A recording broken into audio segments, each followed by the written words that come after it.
Coming to the stage is an actress, singer, comedian, host, and all-around legend in the making. She has graced your screens in roles such as ER, Blackish, Marlon, and Atypical, to name a few. She is a co-host on multiple podcasts, has been seen in several national commercials, is an online influencer, and is one of the funniest people I know. It says women, but I'm going to change it to people I know, regardless of gender, non-binaries included. Please welcome to the stage my dear friend, Angel Laketa Tanksley, the actress, a.k.a. That Chick Angel. Yeah, that was great. I care about you. I'm gonna approach you as a regular interviewer today. Okay. Because I am a fan of That Chick Angel. Thank This woman you. is very talented. She is a close friend as well, but she's a star in her own right. So let's begin at the beginning. Tell us what it was like to grow up in Baltimore and be raised in Kentucky. Oh, Baltimore, it feels like was the beginning of the movie Crooklyn. Okay. You know what I'm I saying? get that, yes, Like exactly. it was like that part of my life felt a lot like Crooklyn. Like you kind of not supervised for real, but you are supervised. Mm-hmm. You out in the streets playing. You have friends in the neighborhood. You remember those big generators that are green? That Yes. make That was the meeting place for yes. millennials, geriatric millennials, and you. Yes, and me. You know, you're right on the other side of millennials. Yeah, I'm with Gen Zennial. X? Zennial. Zillennial. No, there's no Zennial. L. Zennial. Zennial. That's what I am. That's X in millennial? Mm-hmm. Okay. That's where I is. That's what that was like. And it was a lot of black people. I don't remember anything but black people. I know there were others, but I remember there being a lot of black folk. So when we made our way from Kentucky to North Carolina from Baltimore to North Carolina to Kentucky, it was a culture shock. Yeah. Everybody was country. They didn't say soda. They said pop. Yeah. And I didn't know what that was. I was like, what are they talking? I thought they meant like a popsicle. Yeah. I was like, what's going on? So Kentucky was great because it slowed things down. It allowed me to really, I don't think I would have had the type of relationship I have with God if it wasn't for Kentucky, even though my mother was already a minister and, saved and all that jazz. There was something about the slowness of Kentucky and it being in like kind of the middle of the Bible Belt. Yeah. That really was like either you love Jesus or you are going to hell. Like, and we'll make sure hell starts here on earth for you. Ah! So, do you have any siblings? And where do you fall in the line if you do?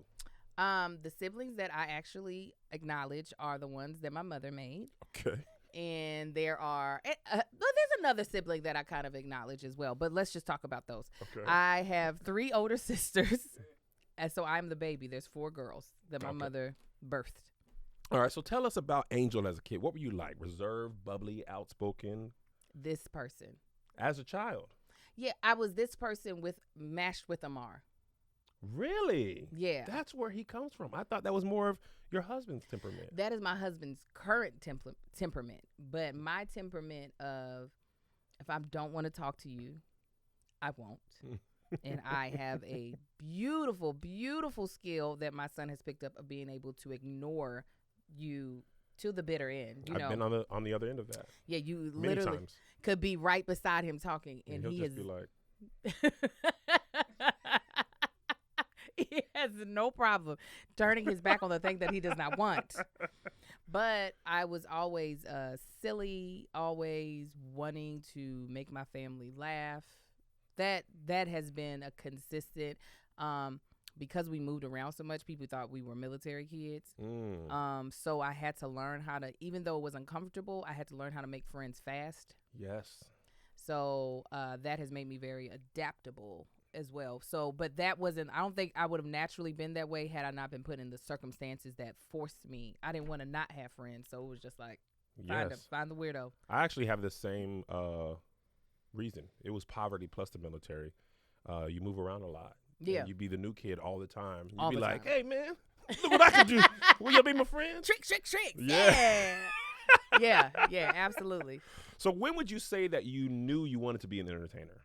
5 years old. I'm about to actually have a piece of content come out.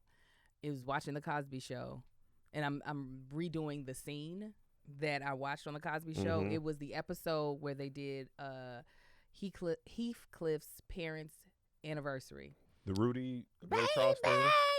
Man. That. Go ahead. watching that as a little girl, I was like, that's it. And you were close to her age. Yeah, I used to daydream that somehow the show was just going to be like, Rudy has a twin named Ruby.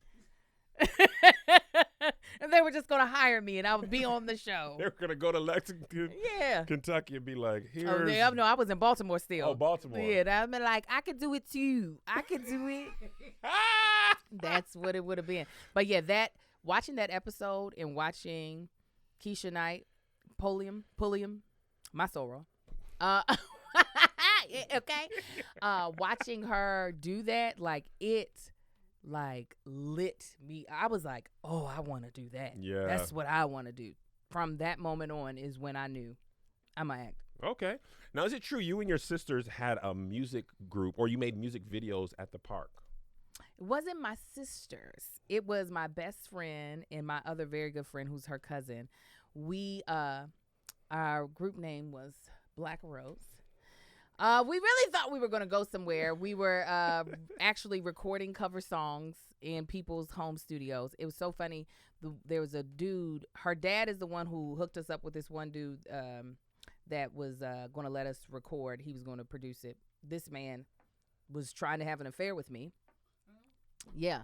Adult male? An adult male. I was an adult by that time. A young adult, though. How old was I? I was 19, I think. So I was of legal age, but this man had a whole wife. His wife was black as well. He would call me complaining about her. Really? Yes. That's number one rule you ain't supposed to do. But he was also a grown man with children. There was something about, I've always, I wore my white diamonds growing up. Perfume.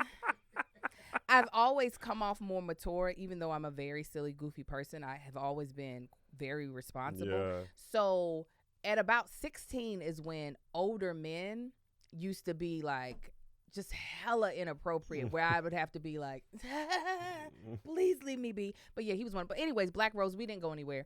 We did try to we sang at the mall a couple of times. We went to a singing competition. We tried to sing to, there was a producer at the time named Seven. He came to Kentucky. We tried to sing to him in a club. None of us could hear what the other note was that the other person was singing. So we were harmonizing in a key that the other person wasn't in. Oh, really? Yes. What was that song? That was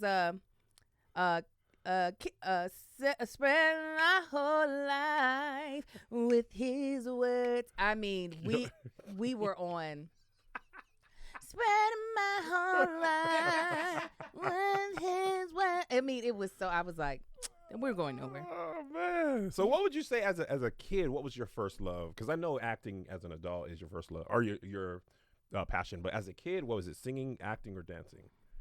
It was definitely singing because I had the outlet. You got church. Yes. You don't like. That's the reason why I think there's so many black people that can sing is because there is a built-in outlet. If you go to church, yes, you gonna be singing. Yeah. Dance was something I didn't get to experience for real until middle school when I started trying out for the dance team and stuff. And Janet Jackson, who was one of my favorite people at the time because she danced so much, I was trying to emulate her. Acting was probably, was it the last thing? I got to act in church plays. The best. The training ground. And obviously, I was always the angel bringing great tidings, good news. They were like, what could she be? An angel. God already destined it. Yeah, never got to play the lead of Mary, but that's all right. Even then, Hollywood was sleeping on you. Yeah, they were like, Hollywood, Kentucky. It makes more sense for you to be an angel. Yeah. So tell me about Scappa. Ooh. Let's talk about it. So Scappa in Lexington I think it still is the only performing arts school that you could go to. So it's kind of like FAME, where you are taking your general ed classes, but you are also there taking performing arts classes. And I did not come from a family of artists, so my mother wasn't doing any of the things that, a parent that's trying to foster your child becoming an artist doing. So these are things that I'm discovering on my own and then pushing to my mother hey. Yeah. So I just so happened to, my mother was married. We were living in one school district, but I knew I wanted to go to this other school because they had this performing arts program. You still had to audition to get in, but I was like, if I could just get to the school first, that's fine, because they had a general public part of the school and then the performing arts. So I was like, if I can get into the general public, I'll make my way over to the performing arts. So I went to that school for 2 years and then finally auditioned to be a part of the performing arts part of the school. SCAPA stood for School of Creative and Performing Arts. I auditioned to be a dance major and they accepted me. So for 2 years, I was balancing dance classes plus a full load of school. So the other 2 years were you at Lafayette High School? So SCAPA is inside of Lafayette. Oh, it's a program within. Yeah. Okay, so I thought it was separate. We all in the one together. So y'all were the gifted kids. Yeah. That were talented. The rest of y'all was just go get your lunch. Go get your lunch. Non-singers to dance. So I was just like, if I could just get into the building, I'm gonna get into the program. Let me just get to the school. So it worked. So I heard you used to do pageants. Now, were you always a pageant person, or did that start when you were Miss Black Lexington? Come on. 1996. Come on. You better have the date. That's Marquita's Bradley. Listen. Marquita. I already knew my homegirl. I was like, what type of thing can Marquita find that I have not She told me your talked to her social. I got your social. It is I got your last 7 addresses. 013. Yes. Okay. So like a lot of girls back in the day, they're not as big now, but back in the day, pageants were a big part of just like people actually sit and watched Miss America and Miss USA. So I loved all that, but I knew early on, God did not shape me like them women. I said, that is not what he called me to do. These women are thin. They just walking around in swimsuits. Nothing's moving. It's just everything is nothing's jiggling. So I knew that wasn't my calling. And then I didn't realize, because these aren't televised, there's a whole world of like black pageants where almost all the contestants are black. And so in Lexington, they had this one pageant called the Miss Black Lexington pageant. Typically, you had to be able to sing your face off in order to win, which I can sing, but y'all know what I mean when I say sing. Karen Clark, you got to be Holy Ghost coming out your throat. Like how I do. Exactly. That's exactly what I was going to say. Yeah. Exactly.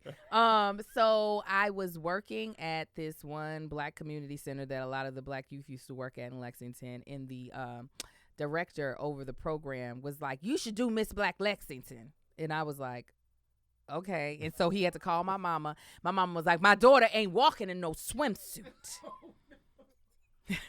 She Rita's mom? Singing your shoulda, coulda, wouldas on the corner. The choir in the pageant is out. Because I was 16 years old. We were at a Pentecostal church. I was wearing skirts and capris. I wasn't even wearing regular shorts. So I definitely wasn't about to be in no swimsuit in front of a live audience. Luckily, Miss Black Lex didn't have no swimsuit. He was like, there's nothing like that, Miss Moore. That's the first thing your mom said? Yeah. She ain't going to be in no swimsuit. I was like, okay. That's Peter Kane. Right. Okay.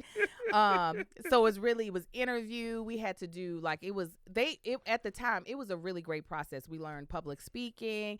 They incorporated a lot of black stuff. We had to have, a Swahili name that we announced on stage. We walk on stage in our evening wear. I had on this pretty gold dress. And, this is how you know I was a church girl and very self-righteous. My Swahili, I was like, hi, my name is Angel Laketa Moore, and my Swahili name is Sadeo, meaning pure.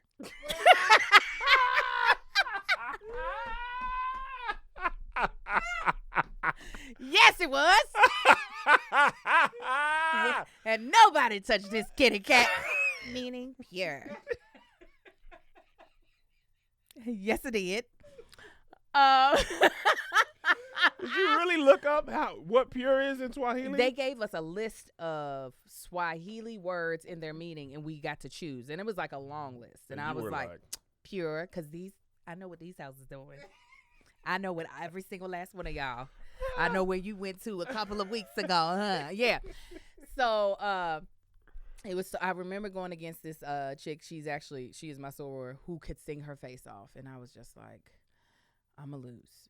to her. I already knew. And she decided not to do her normal pageant song, which is I Know I've Been Changed. She was like, I'm going to do His Eyes on a Sparrow. Because I think Sister Act wasn't too old by then. So it was like a popular song. However, she didn't know the song that well.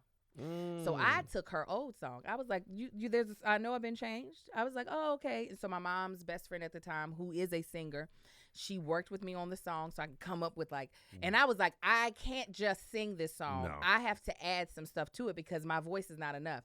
So for my you're enough.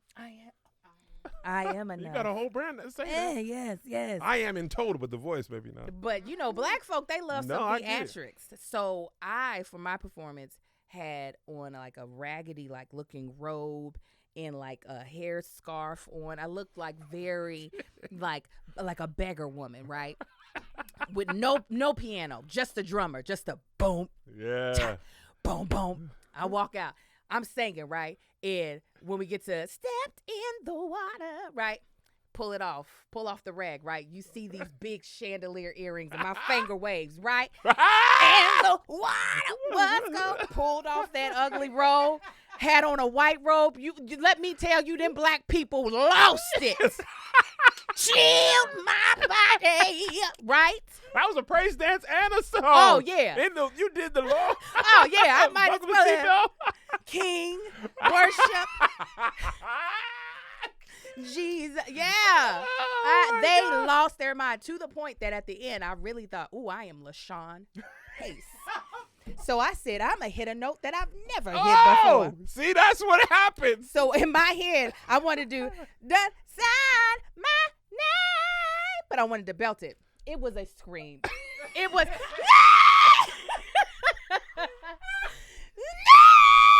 that is what it was.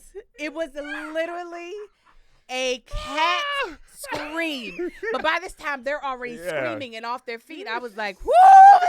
I was just about really. I was like, ah! They didn't hear it. Get me out of here. I should have. That's the comic in you. I know you were tired. Right. But when you're going good, we never know when to stop. I'm going to go for something I've never done successfully at all because this is the time. This is the time. Your energy is what's going to motivate the note that I can't hit to come out of me. Oh, my God. Oh, it was so, that last note was so terrible. So terrible. I was like, well, all right. But what happened great, Phyllis, she didn't know the song well enough, His Eyes on a Sparrow. And like I said, she could sing circles around me. So she kept falling out of key. And everybody know His Eyes on a Sparrow. Right. So they could hear it. They were like, oh. Oh, my God. So as soon as I heard her sing, I was like, bad. I was like, this is mine. So yeah, that's Miss Black Lexington. That's amazing. So you graduated high school and you attended the University of Kentucky. I did. What made you decide to go there? They were on me. They were sweating me real bad. I didn't want to go. My sister Melissa, who's the sister that's right above me in age, she went there, and I knew it was going to be hard not to be in her shadows because she was such an excellent student. She was in the gospel choir there. She was a UK like senator. They had like a student body government where you could be a senator of your college.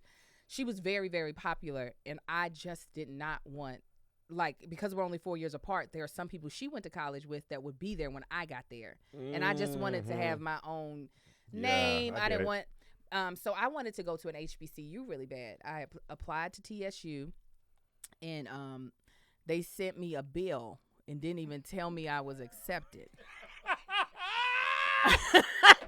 Get in here. Yep. Matter of fact, pay this first. Then we'll let you know. I was like, what is this? And FAMU was actually my first choice, but I didn't apply there. My best friend was really like, my mom ain't gonna let me go nowhere out of school. Please, out of state. Please apply to someplace here. So because of my sister being at UK, the guy who was over helping minorities come to the school and over giving money, he would come to our church all the time. He was like, Angel, we gonna give you everything. We'll give you room, board, all the stuff, tuition covered. Come on. And TSU gave you a bill.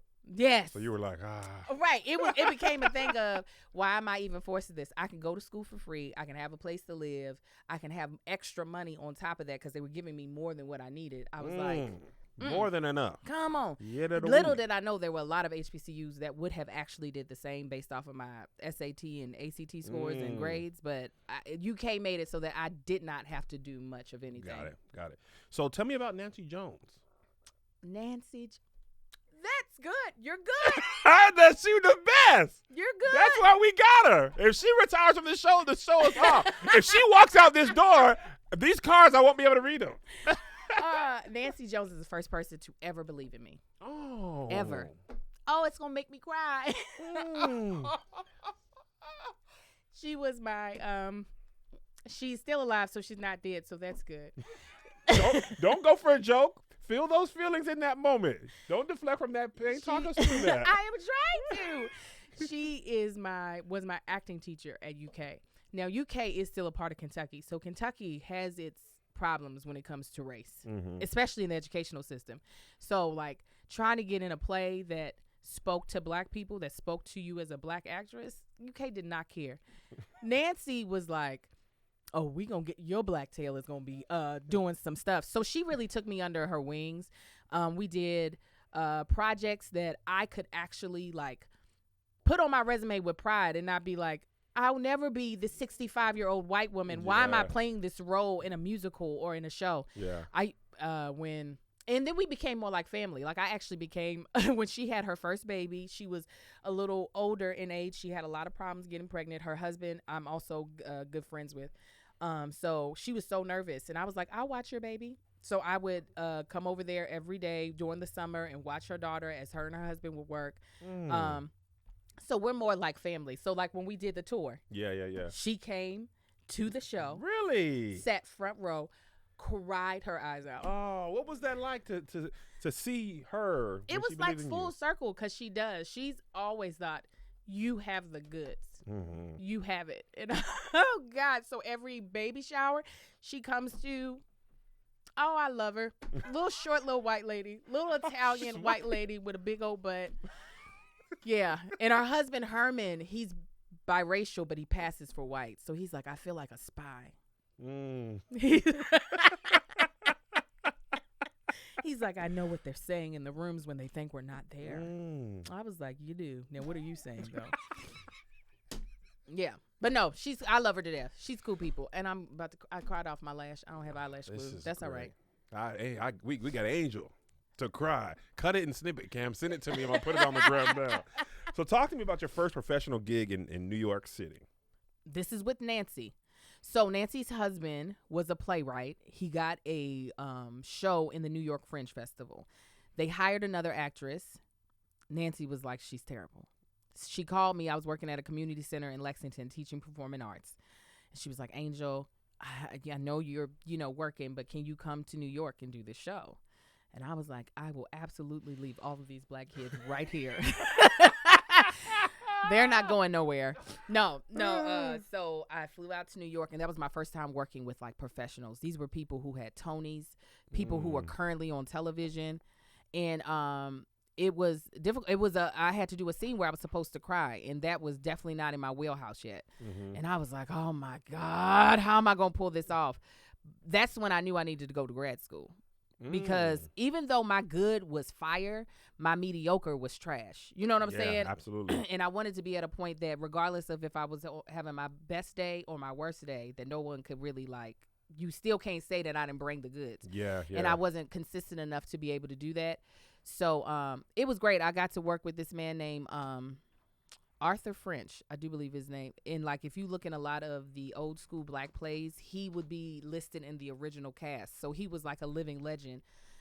He would fall asleep during rehearsal too because he was already old then. But it was it was amazing to be able to work with someone that when I was in school reading plays, I would see, oh, he was the man playing this role. So it was dope, but it let me know, it put me in my place. I was like, at UK, I was a big fish in a little pond. And in New York, I was algae. I wasn't even a fish yet. I was just algae. Yeah. So is it true you started out doing musical theater? Yeah, and when I was in high school, that was my jam. So Oliver Twist was the first musical I did in high school. Then we did West Side Story. We did Anything Goes, where I got to tap dance. Yeah, it was all musicals. So I thought I was going to go to New York to do musicals, Broadway musicals. Would you have been okay with that?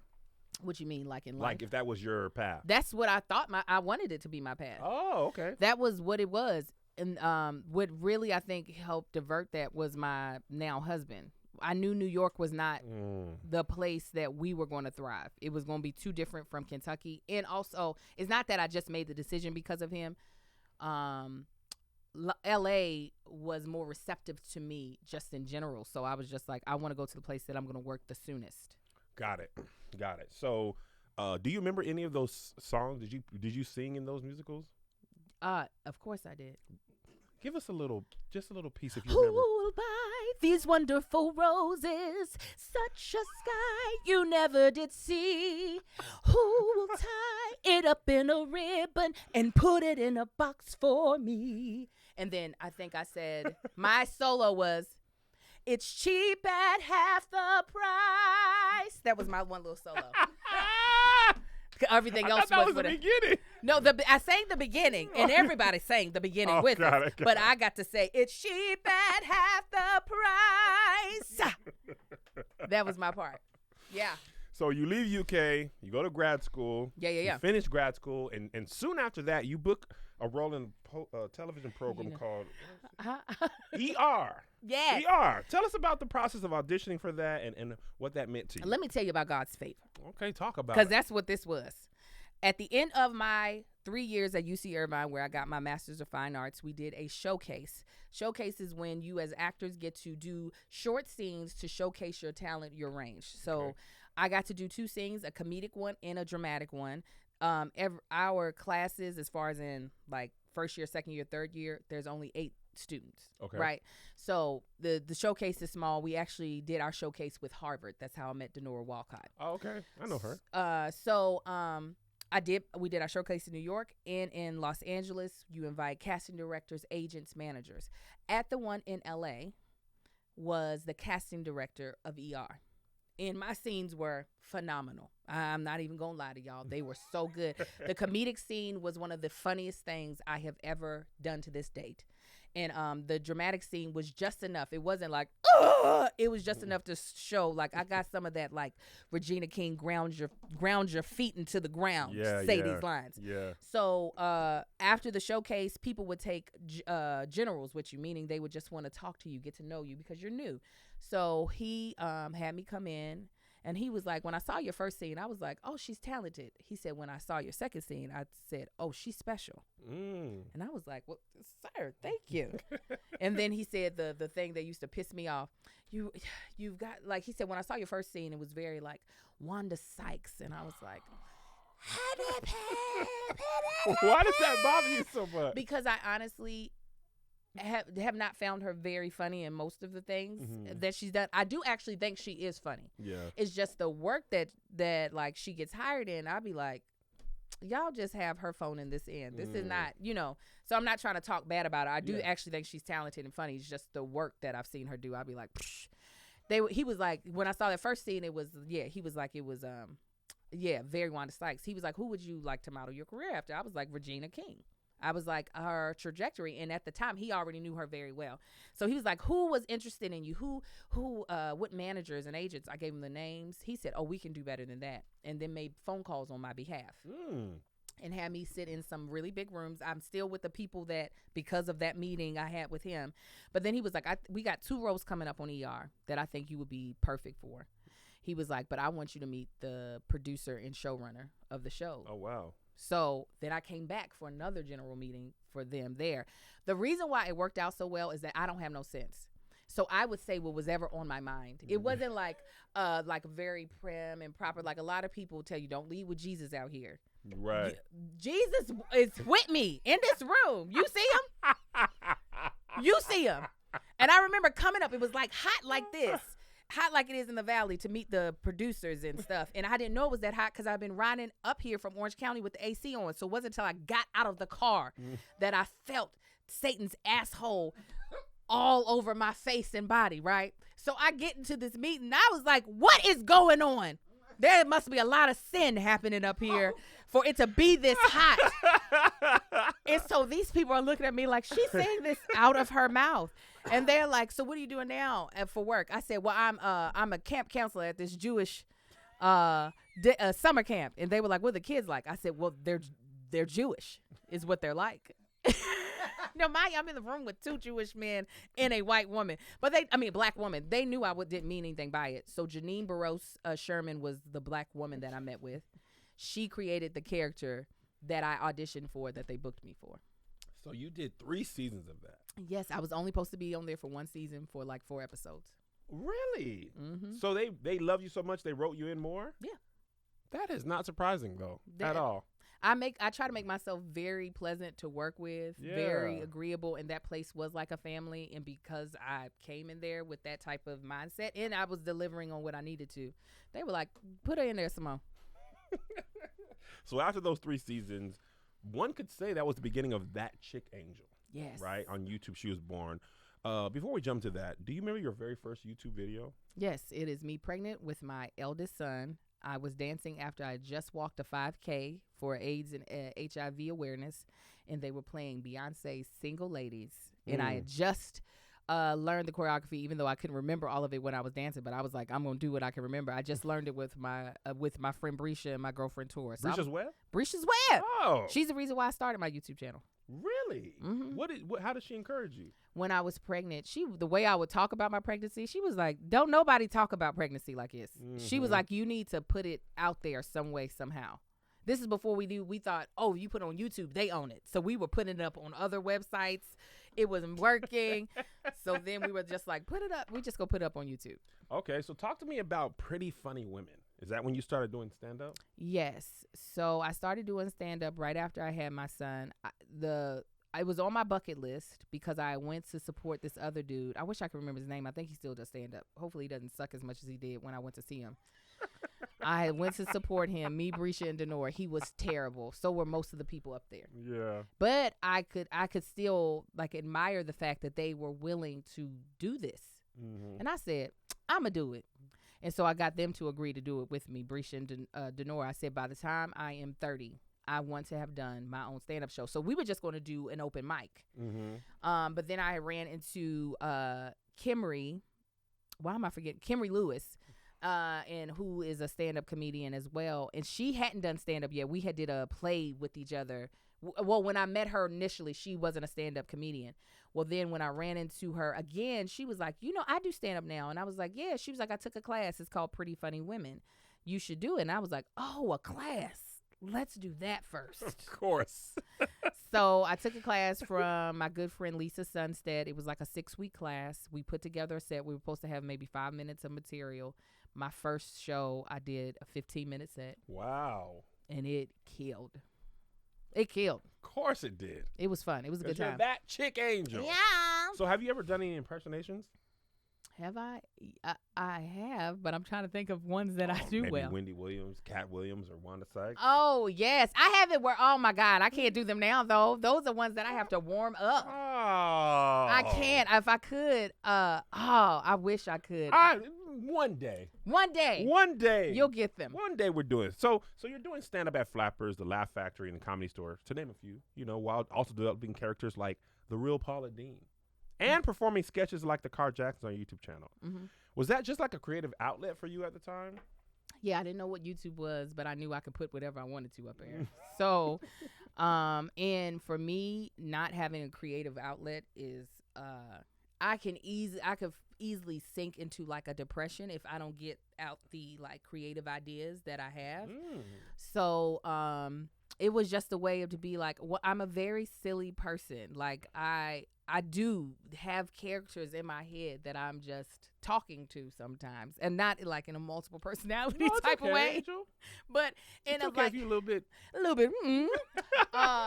But yeah, it just I like in Living Color was like such a wonderful show to see these people like become something so different than themselves in a very goofy way. Yeah. So that was just I do that stuff to my kids all the time now. Like I'll go into a random character, like little Marcus. I'll sing to him in weird voices, and he just laughs until he cries.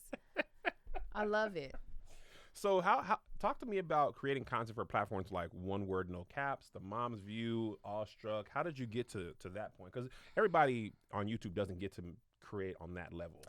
So the Mom's View, I knew I wanted to get into hosting because I realized, I could be good at this, and why not? Like I was very much so an acting purist for a very long time, and then I realized it was not to the benefit of myself. It was more so me adhering to this rule of, if you're an actor, you're an actor. Yeah. You're not an actor - director. You're not a, that people will see it as you're diluting yourself. So with the Mom's View, I was really like, I want to get into hosting. I really think I'd be good at it. At the time, these women had the largest mom-centric show on YouTube. It's 3 Mormon sisters. And so they wanted to diversify because they had very similar backgrounds, obviously. So I auditioned, and I was undeniably one of the funniest things that show had ever seen. And again, because of my lack of filter, I'm going to tell people what they are thinking already without all the like trying to fix it up. And then One Word No Cap was me and a couple of friends just like really trying to hone like our writing skills, get our funny off. So that's where that kind of came from. It was some of us that had did improv together that decided to like, okay, let's write sketches, actually shoot them, and put them on their feet. So during this time, you're vlogging, you're creating on your own on YouTube as well. But let's not forget, you are still Angel the actress. So you're auditioning and booking these roles. I'm going to name these shows that you were on, and I want you in 3 words or less describe what it meant to you. Okay? Blackish. She has arrived. Okay. 911. Regina King show. Atypical. I am enough. You are. Shameless. Okay, girl. Period. Okay, girl, period. Marlon. He's so kind. Really? Yes. I want to meet him. Angie Tribeca. I'm doing a fight scene. I got to see that. It's so good. I got to see Angel fighting. All right. So during your journey, there's been some ups and downs. How did you preserve through these tough times and persevere? Preserve. That was Oh, there is another S in there. How did you persevere? How did you make it through the tough times and the unhealthy, I like to call it the unhealthy amount of rejection to be in Hollywood. The amount, it's not only the no's, it's we're not even going to tell you no. We're going to ask you to do something, rush you to do it, and then you're going to turn it in, and then you're never going to hear anything else about it. How do you deal with it? Because I, for one, have built this entire thing to avoid that. This whole thing is to avoid people being able to tell me no. That's what you... That's it. Yes. This KevOnStageInterviews is no one can tell me no when it's mine. Yes. There you go. That's exactly. He done trapped us all up in here. That's hilarious. I do have a thick skin, but 2, early on, that's the blessing of being a Christian woman with a very good foundation in my faith. Coming into this career, I know where my value is, and my value is not in someone else's validation. It's not in someone's yes or no. Yes, my bills being paid are, and that can be stressful. But one thing I know without a shadow of a doubt, like truly, and I've said it, and I know it sounds cocky, I don't care. I know that I am amazing at what I do. Like, there is no doubt about it, but I also understand that this is a business, and so that's not always what it takes to work. But I do work. It's not like I don't work. I don't work the way I wish I did. But if I really were to look over my life, hearing the jobs that I've done, that is testament enough that I actually am talented. These no's are either because of something I couldn't control. Yep. Just wasn't something God wanted for me, or people are stupid. And I believe it's that.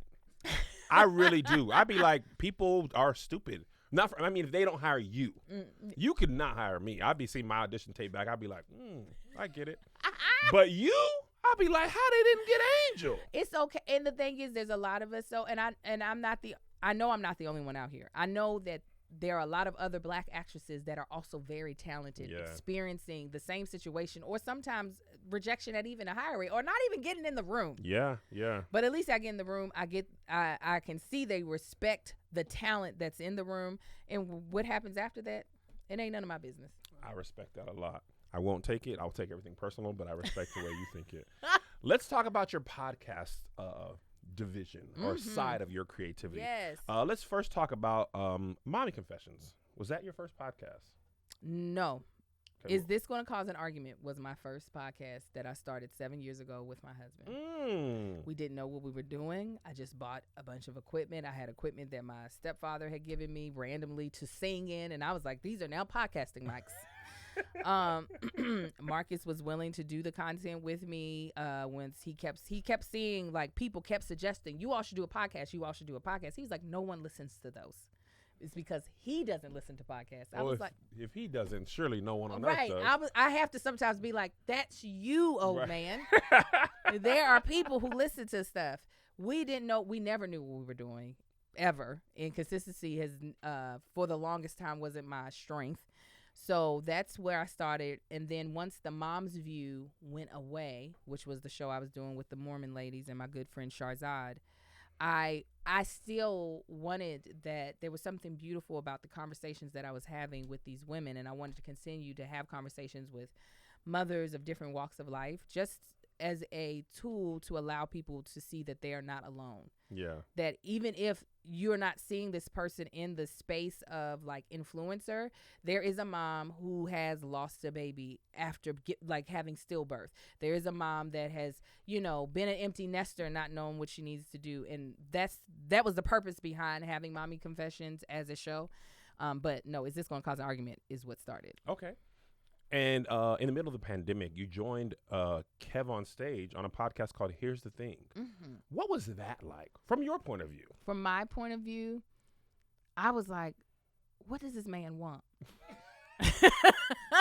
Tell him about the first conversation we had before we came to Here's the Thing. So, Kevin, I have to say, you are a person that you really, when you strive to be better.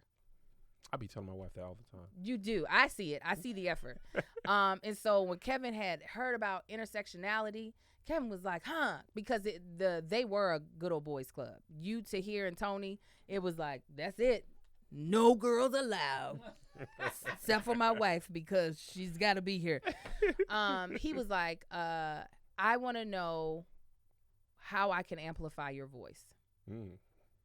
And I was like, nigga, what? That is literally what she said. I was like, no one has asked me that. I don't know. I have done, not to say there haven't been people to help me along the way, but this has been a one-woman show for a very long time. Yeah. So even trying to, I think I eventually was like, I need an editor.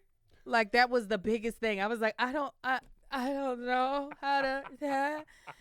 And he was like, well, just keep that. You actually did help me get an editor, the editor that I still use on projects every now and then now. And then and I had already started watching, like, I was a fan of yours from the Playmakers.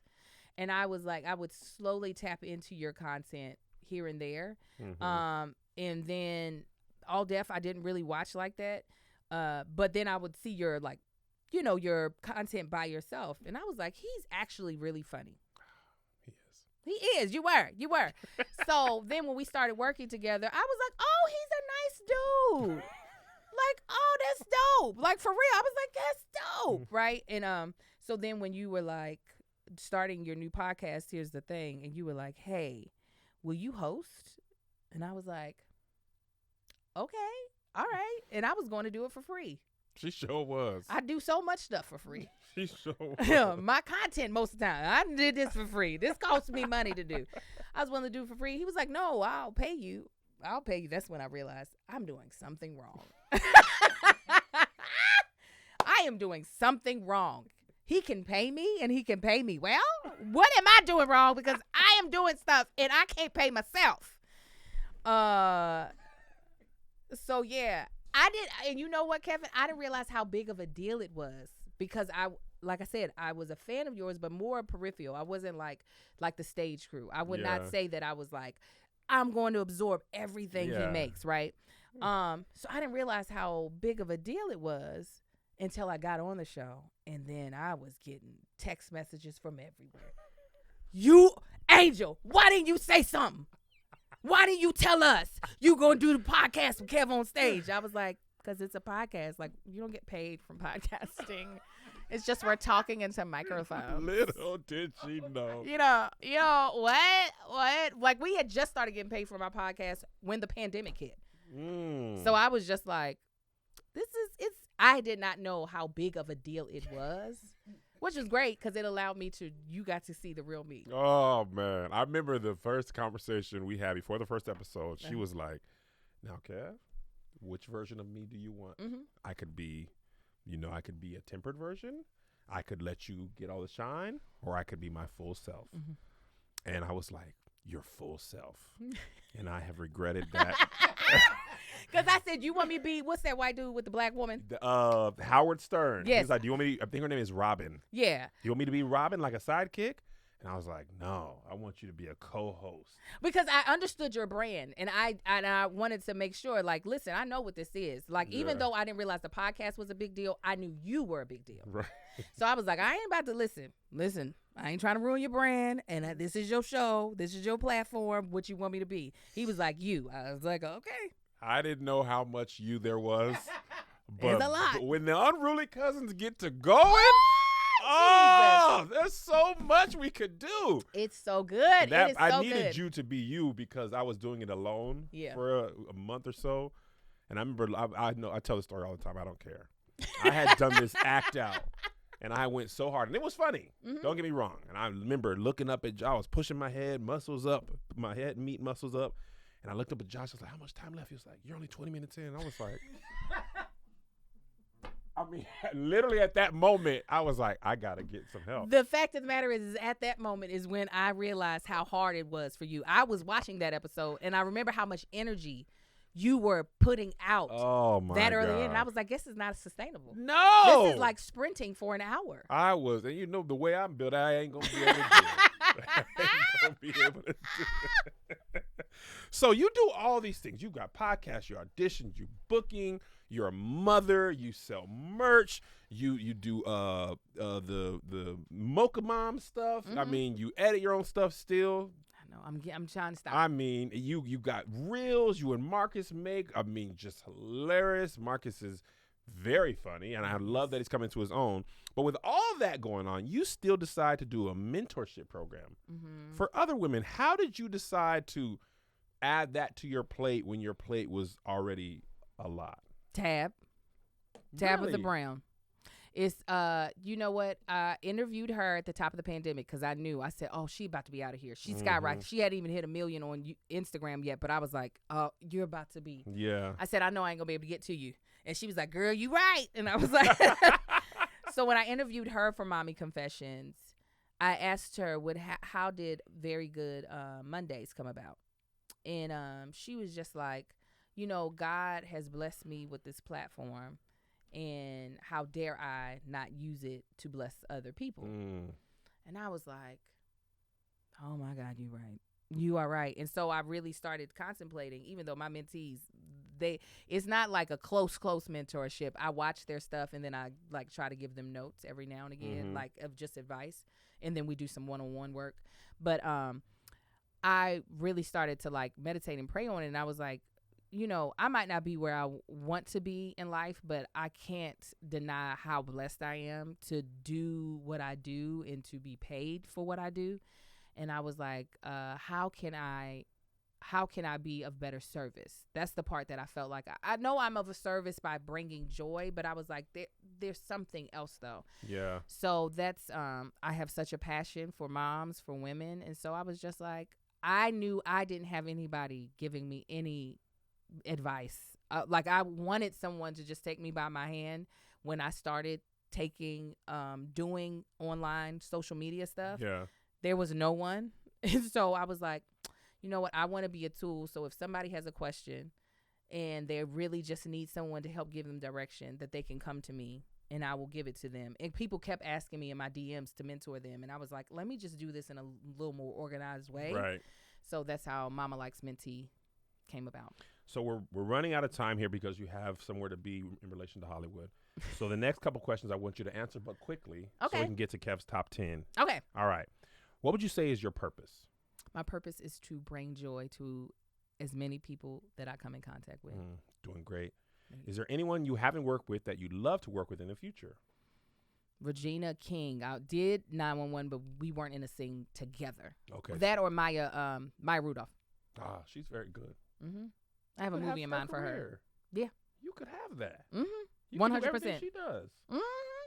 You would kill. And even the voiceover work. We had an episode of the Challenge Show, and I was like, Jesus Christ, this one was amazing. Well, I just booked I'm now on a animation show on Cartoon Network, a new show. I just booked it yesterday. I talked to you yesterday. Yeah, it happened after. And you didn't buy, you know what? Did you know Marquita? I was going to, we were going to celebrate in the Sky Lounge. I was going to tell y'all and get them like a round of drinks. I got to crack the top 5 of Angel's friends. I'm top 15. I haven't made it to the 5 yet. Only 2 people know. You're number 3. Stage Crew's Stage Crew Angel Wings number 4. There's only 700 other people know about it. That's great. All right. Where would you like to be in 5 years? I would like to be in a bigger house so that my mother can live in the guest house in the backyard. But no, really, I would like to be on my own show and running multiple digital shows at the same time. I love that. I think that's going to happen in less than 5. What's next for you? What's next for me? I don't know. Me and God are writing the story. I know I'm about to start. 'Cause he's the author. Come on. You just throw and sprinkle some suggestions. I'm just a consulting producer, and I'm hoping that he takes some of my suggestions seriously. All right, here we go. Kev's top 10. We ask this to every guest. All we ask is that you answer with complete honesty. Who's your favorite person? My favorite person is my son Marcus. What's one of your happiest moments? One of my happiest moments is doing videos with my husband. You guys are good. You guys' video today and yesterday is just great. Thank you. What's one of your saddest moments? One of my saddest moments is, being disappointed in this career. I've had some sad moments. Okay. What's in your grits? Sugar and butter or salt and pepper? Whatever has been served to me, I'm going to eat it. I respect that. Mm-hmm. Sweet potato pie or pumpkin pie? Sweet potato. Get out of here. Get in here. Pumpkin pie. You're welcome. Anita Baker or Patti LaBelle? Patty? Yeah. What's your favorite black saying? Oh, I can't think of it right now. My favorite black saying? How do people start stories? Girl, let me tell you. Girl, let me tell you. Oh, I love it. What excites you? Possibilities. The possibilities are endless. Yes. What bores you? Boring conversations. Ugh. All right, and final one. What do you want your legacy to be? I want my legacy to be that Angel was able to bring a smile on people's faces at some of their lowest points, and that she was a real friend. Ain't she just sweet as pie, Marquita the Bradley? My mic came out. Mm-hmm. That happened to me yesterday on his thing. Ain't she just sweet as pie, Marquita Bradley? Don't we just love her? Ladies and gentlemen, Angel Laketa Moore, Tanksley, the actress, a.k.a. That Chick Angel. Thank you so much. Tell me where they can find you and all the creative things you're doing. Whatever he's on. Monopolizing her time there since 2020, baby. That Chick Angel on all platforms. Angel got mad at me. You monopolizing my time. I said, I ain't going to do it for 2 more weeks. And then I'm right back. Then I'm Kevin. That Chick Angel, except Twitter, it's Angel the Actress. You can find her on YouTube, That Chick Angel TV. I want to know these And stats. watch her on the Kev on Stage Studios platform and her own platform with Crafts and Cocktails. 2 seasons. Very, very funny. Her at her best, guests at their best. I'm on there too. Yes, And check her out. She's very good. Good friend of mine. Great talent and great mother. Even though her other sons are probably upset at this, one day they'll get their revenge on Marcus. That's all right. We'll see you next time, guys. Bye.